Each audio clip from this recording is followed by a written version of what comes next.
এই ছেলেরা এবং যারা দায়িত্বশীল আছেন তারা রেডি, প্রস্তুত হন, আমার দিকে দেখবেন।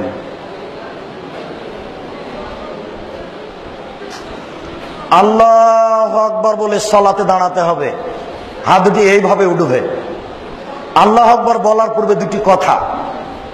পেশাব পায়খানার প্রয়োজন থাকলে সেরে আসুন। পেশাব পায়খানার পরে পানি দিয়ে পবিত্রতা অর্জন করুন। পানি না থাকলে ঢেল বা টিস্যু পেপার। আগে ঢেল, টিস্যু পেপার, পরে পানি, এ কথা মিথ্যে। আগে ঢেল, টিস্যু পেপার, পরে পানি, এ কথা মিথ্যে। পানি নেই, ঢেল টিস্যু পেপার দিয়ে পবিত্রতা অর্জন করতে হবে, এ কথাই ঠিক। ঢেল টিস্যু পেপার নিয়ে 40 কদম হাঁটা নোংরামি। পায়ের উপরে পা উঠানো এবং খক খক করে কাশা, এটা একটা হায়া লজ্জা না থাকার প্রমাণ। সাথে সাথে আপনি এখনই বললেন যে হাঁটুর উপরে কাপড় উঠলে ফরজ তরক হয়, তো আপনি ঢেল নিয়ে 40 কদম হাঁটেন কি করে?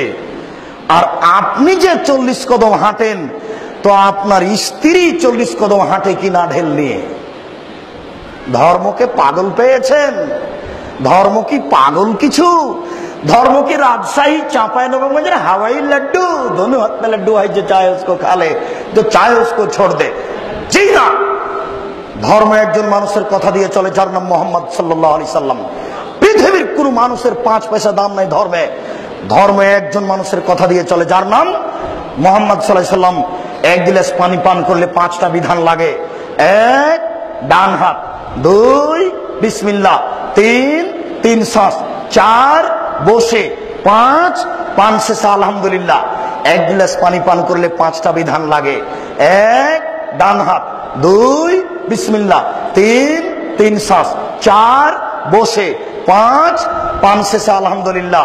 পীর সাহেবের দোহাই দিয়ে ধর্ম চলে না, বুজুর্গানের দিনের দোহাই দিয়ে ধর্ম চলে না, বড় হুজুরের দোহাই দিয়ে ধর্ম চলে না। ধর্ম হলো নগদ, ধর্ম হলো নগদ, বাস্তব। 1 गिलास পানি পান করলে কয়টা বিধান লাগে? 5টা। মনে থাকবে না? এই মেয়েরা তোমাদের মনে থাকবে না? এই ছেলেরা তোমাদের মনে থাকবে না? 1 गिलास পানি পান করলে 5টা বিধান লাগে। তাহলে বোঝা যাচ্ছে ধর্ম কোনটাই অন্ধকারে চলে না। রাতের অন্ধকারে জিকির চলে না, পীর সাহেবের দোহাই দিয়ে ধর্ম চলে না, বুজুর্গানে দিনের দোহাই দিয়ে ধর্ম চলে না। ধর্ম নগদ। আল্লাহু আকবার বলে সালাত শুরু হবে। রেডি? 2 পায়ের মাঝে ফাঁকা থাকবে ওই পরিমাণ, যেই পরিমাণ শরীরের ভারসাম্য বজায় রাখতে লাগে। মোটা মানুষ আর একটু বেশি, চিকন মানুষ আর একটু কম। মহিলা বৈঠকে আমাদের শিক্ষিতা বোনেরা বলেছেন, মহিলা বৈঠকে আমাদের শিক্ষিতা বোনেরা বলেছেন, বুবু, চাঁপাইনবাবগঞ্জের ভাষায়, বুবু নামাজা যখন দাঁড়াবা বুবু, তখন 2 পায়ের গোড়ালিকে জমা করে রাখিও। যদি 2 পায়ের গোড়ালি জমা না করো বুবু, তাহলে লজ্জা স্থানের যোগাযোগ বুবু মাটির সাথে হবে, মাটি অভিশাপ করবে। বুবুর সব কথাই নাকি বুখারীতে আছে। একবারে নগদ মিথ্যা কথা, একবারে ডাহা মিথ্যা কথা।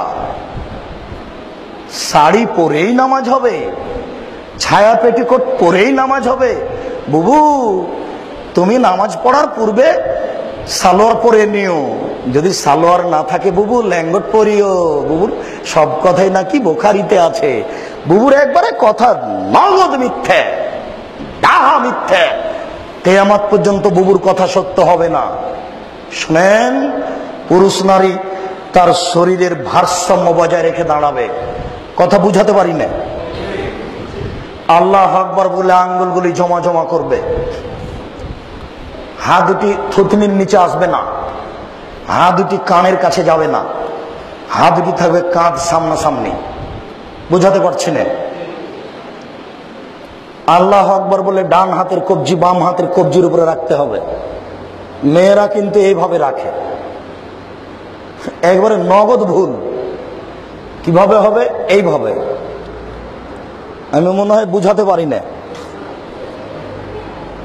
তবে আর একটা জায়েজ এইভাবে, সেটা বাহুর ওপরে বাহু, দুটাই সহিহ হাদিস।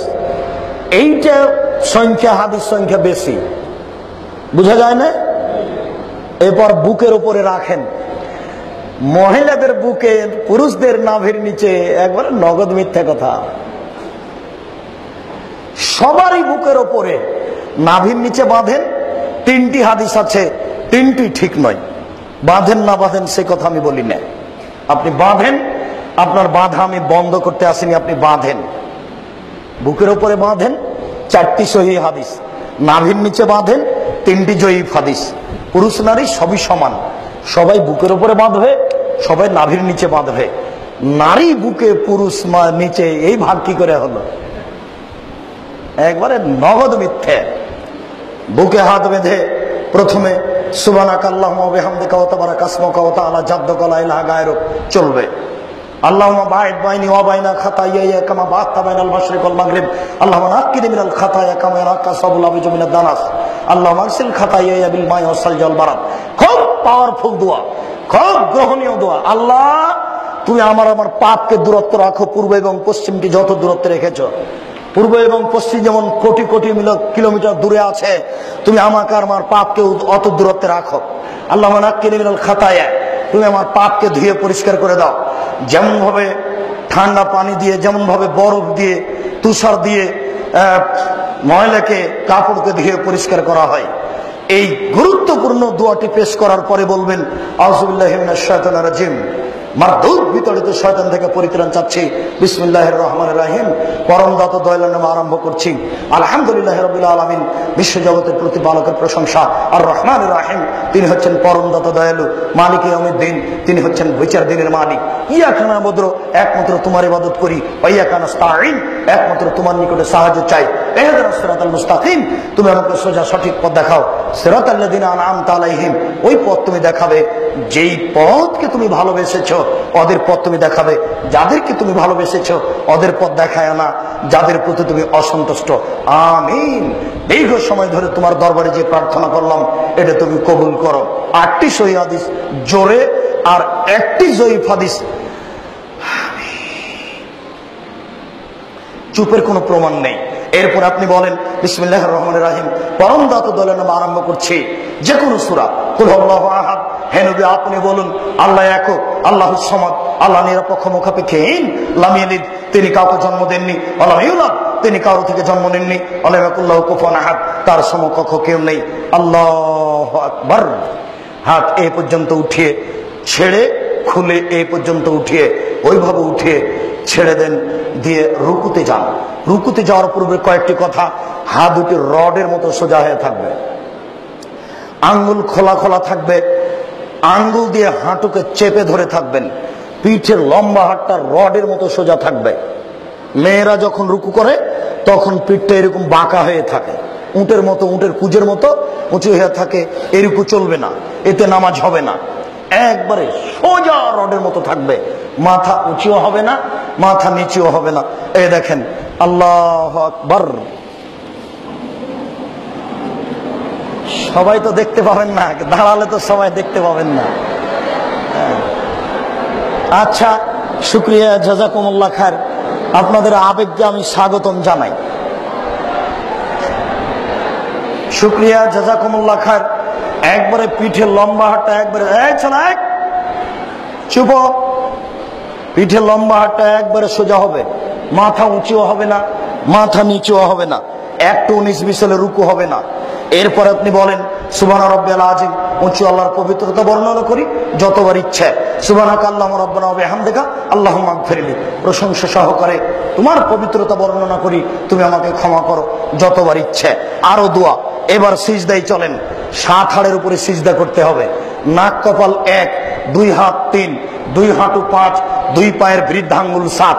আবার শোনেন, নাক আগে যাবে কি কপাল আগে যাবে এই কথা নয়, নাক কপাল একসাথে লেগে থাকবে। যদি কপাল লেগে আছে নাক নেই, সিজদা হবে না। যদি নাক লেগে আছে কপাল নেই, তাহলে সিজদা হবে না। নাক কপাল 1, 2 হাত 3, 2 হাঁটু 5, 2 পায়ের বৃদ্ধাঙ্গুল 7। বৃদ্ধাঙ্গুল যদি মাটি থেকে উঠে যায় তাহলে সিজদা হবে না। আমি মনে হয় বুঝাতে পারছি না। এতদিন পর্যন্ত যেভাবে সিজদা দিচ্ছিলেন, আজ থেকে কপালটা তার চেয়ে 10 আঙ্গুল আগিয়ে রাখবেন। পিঠের লম্বা হাতটা যেন একবারে সোজা হয়ে থাকে, কোনোই দুটি এভাবে উঠিয়ে রাখবেন। বুকের নিচ দিয়ে যেন ছাগলের বাচ্চা পার হতে পারে।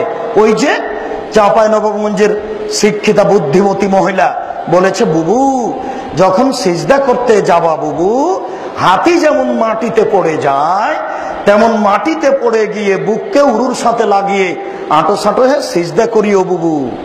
যদি বুককে উরু থেকে পৃথক রাখো বুবু, তাহলে স্তন ঝুলন্ত থাকবে বুবু, পর্দার ব্যাঘাত ঘটবে বুবুর। সব কথাই নাকি বুখারীতে আছে, একবারে নগদ মিথ্যে।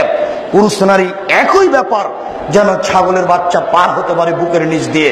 সুবহান রাব্বিয়াল আলা যতবার ইচ্ছে উঠে আসেন, আল্লাহুম্মা আগফিরলি ওয়ারহামনি ওয়াহদিনি ওয়াফিনি ওয়ারজিকনি। আবার যান, উঠে আসেন, এই এক রেখাত আর এক রেখাত। এবার যদি আত্তাহিয়াতের বৈঠক হয়, বাম হাতটা হাঁটুর উপরে রাখেন, বাম পায়ের পাতার উপরে বসেন, ডান পা দাঁড় করে রাখেন। আর যদি সালামের বৈঠক হয়, তাহলে বাম পাটা ডান দিকে বের করে দেন, আর পিছন নিতম্ব মাটির উপরে রাখেন। বাম হাতের আঙ্গুল এইভাবে জমা জমা করে রাখেন, ডান হাতের কনিষ্ঠ আঙ্গুল দুটি জমা করেন। এরপর 3 নম্বর আঙ্গুলের নখের উপরে বৃদ্ধাঙ্গুলের পেট রাখেন। রাখেন তো দেখি আপনারা।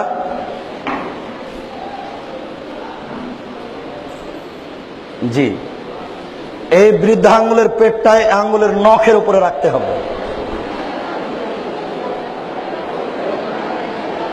এরপরে বাস, জাযাকুমুল্লাহ খায়র। এরপরে অবিরাম নড়বে। আত্তাহিয়াতু লিল্লাহি ওয়াস সালাওয়াতু ওয়াত তাইয়্যিবাতু আসসালামু আলাইকা আইয়ুহান নবিয়্য। হে আল্লাহ, আল্লাহ অর্থের ইবাদত, শরীরের ইবাদত সব কিছু তোমার জন্য। আসসালামু আলাইকা আইয়ুহান নবিয়্য, হে নবী তোমার উপরে শান্তি অবতীর্ণ হোক। আসসালামু আলাইনা ওয়া আলা ইবাদিল্লাহিস সালিহিন, শান্তি সকল মানুষের উপরে হোক। আশহাদু আল্লা ইলাহা ইল্লাল্লাহ, আমি সাক্ষ্য দিচ্ছি আল্লাহ ব্যতীত কোনো মাবুদ নাই। ওয়া আশহাদু আন্না মুহাম্মাদান আবদুহু ওয়া রাসূলুহু, আমি সাক্ষ্য দিচ্ছি মুহাম্মদ আল্লাহর রাসূল। আল্লাহুম্মা সাল্লি আলা মুহাম্মাদ ওয়া আলা আলি মুহাম্মাদ কামা সাল্লাইতা আলা ইব্রাহিম ওয়া আলা আলি ইব্রাহিম ইন্নাকা হামিদুম মাজিদ। হে আল্লাহ তুমি প্রশংসনীয়, তুমি জ্ঞানী, তুমি মুহাম্মাদের উপরে তার বংশধরের উপরে তুমি শান্তি অবতীর্ণ করো, যেভাবে ইব্রাহিম আলাইহিস সালাম তার বংশধরের উপরে শান্তি অবতীর্ণ করেছো। তুমি বরকত নাযিল করো, যেভাবে ইব্রাহিম আলাইহিস সালাম ও তার বংশধর প্রতি বরকত নাযিল করেছো, মুহাম্মদ ও তার বংশধর প্রতি সেভাবে বরকত নাযিল করো। তুমি প্রশংসনীয়, তুমি জ্ঞানী। এরপরে দোয়ায়ে মাসুরা, আল্লাহুম্মা ইন্নী যালামতু নাফসি যুলমান কাসীরা, হে আল্লাহ জীবনে খুব পাপ করেছি, ফাগফিরলি, তুমি আমাকে ক্ষমা করো। মাগফিরাতাম মিন ইনদিক, ক্ষমা তোমার পক্ষ থেকে হয়ে থাকে। ওয়ারহামনি ইন্নাকা আনতাল গাফুরুর রহিম, তুমি দয়া করো, তুমি ক্ষমা করো। তুমি যদি দয়া না করো, তুমি যদি ক্ষমা না করো, তাহলে কে দয়া করবে, কে ক্ষমা করবে? আল্লাহ আমি নাউযু বিকা মিন আযাবি জাহান্নাম, তোমার কাছে আমি জাহান্নামের শাস্তি থেকে বাঁচতে চাই। ওয়াউযু বিকা মিন আযাবিল কবর, আমি তোমার নিকটে কবরের শাস্তি থেকে বাঁচতে চাই। ওয়াউযু বিকা মিন ফিতনাতিল মাসিহিদ দাজ্জাল, তোমার কাছে আমি দাজ্জালের বিপদ থেকে বাঁচতে চাই। আল্লাহ আমি নাউযু বিকা মিনাল মাসাম ওয়াল মাগরাম, তোমার কাছে বড় পাপ এবং কর্জ থেকে বাঁচতে চাই। ওয়াউযু বিকা মিনাল মাহি ওয়াল মামাত, ইহকাল এবং পরকালের বিপদ থেকে বাঁচতে চাই। একটু এক আত্তাহিয়াতু, 2 দুরুদ, 3 দোয়ায়ে মাসুরা, 4 সালাম ফেরার পূর্বে একটু বলে নেবেন রব্বির হামহুমা কামা রাব্বায়ানি সাগীরা, হে আমার প্রতিপালক তুমি আমার বাপ মাকে দেখো বাল্য অবস্থায় আমাকে যেভাবে দেখেছিল। এই 4টা ভুলবেন না, অন্তত এই পর্যন্ত। তারপরে পারলে রব্বানা আতিনা ফিদ দুনিয়া হাসানাতাও ওয়া ফিল আখিরাতি হাসানাতাও ওয়া কিনা আযাবান নার, অবিরাম আঙ্গুল নড়তে থাকবে।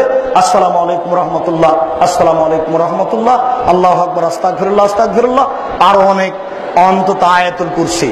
আল্লাহ রাসূল বলেছেন, একটা মানুষ যদি ফরজ সালাতের পর আয়াতুল কুরসি পড়ে, জান্নাতে চলে গেছে। ঢোকেনি কেন? মরেনি এই জন্য। সম্মানিত উপস্থিতি, এই পর্যন্ত বলে আপনাদের সকলে